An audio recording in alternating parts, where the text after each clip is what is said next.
Hello, my name is John Spencer, and today I will be talking to you about an article that I read for GER88. We are right now in the unit of Volkswagen. Not the best pronunciation, but it translates to overcoming the past. It's about Germany's response and reaction to Nazism and the atrocities committed by the Third Reich, and how the country has tried to move on and learn from it. And so the article I read for this unit is titled "The Third Reich Revisited: The War Generation." It was published by The Economist in 2013, and it covers the lives of 5 young Germans between the years of 1941 and 1945 who become, of course, caught up in the war, whether that's they become Nazi officers or some of their friends die. It's, a harrowing story, and what it does a very good job at is giving strong characters to these people. And even, some of the characters that people would say are evil become very relatable throughout the series, and this made it controversial, and it created a lot of conversation for modern Germans about how they should react to their past.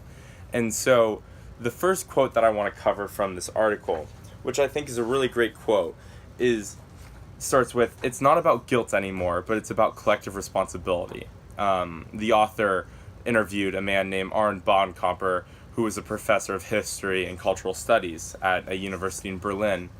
And this theme of collective responsibility is best highlighted by the figure Ulrich Meinhof, who was a activist she was born in 1934, and she was an activist throughout the 50s and 60s.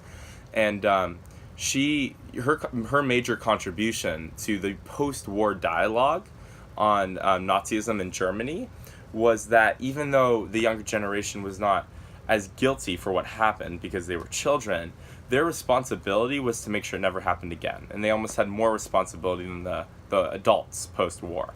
And so this is a theme that we'll talk about more, but it's a very important theme when it comes to Germany overcoming its past. And so the next quote I want to bring up is the way the author describes the series. And that is, he says that the characters, the 5 young adults, are like corks in an ocean.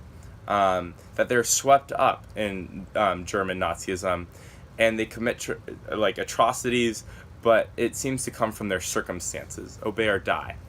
And this might seem like an innocent summary of the series, but there's a lot more to unpack here. And whether there's a lot of German historians with different takes on what allowed the Nazis to happen and allowed for such, evil to spread throughout the country. But, there's Ali Goltz, who blames it more on populism and the people themselves, versus Hans Ulrich Wheeler, who's focusing more on cultural trends stemming from the 19th century. There's a debate, but whichever side you agree upon, it's important that when you're looking at, preventing it in the future, that you study how it happened in the past. And this article, does bring that up indirectly by talking about this series. And so overall, I think the quote I want to end on is that the author talks about how the story prompted some critics to suggest that putting 5 sympathetic young protagonists in a harrowing story just offers the war generation a fresh bunch of excuses. And more importantly, it finishes with "it's never over." And I think this is a really good quote from the author. Whether you agree or disagree with the first statement, the last statement, that it's never over, is very true. And that's because the history of Nazism, or more specifically post-war Nazism, starts with the Nuremberg trials in 1945. There's the denazification period in 1949 or 45 to 1948.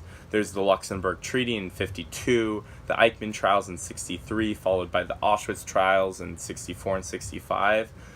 These were all events in their decade that were some of the biggest political events. And they're only just pieces of the story of Germany becoming this modern country after all of its atrocities it's committed.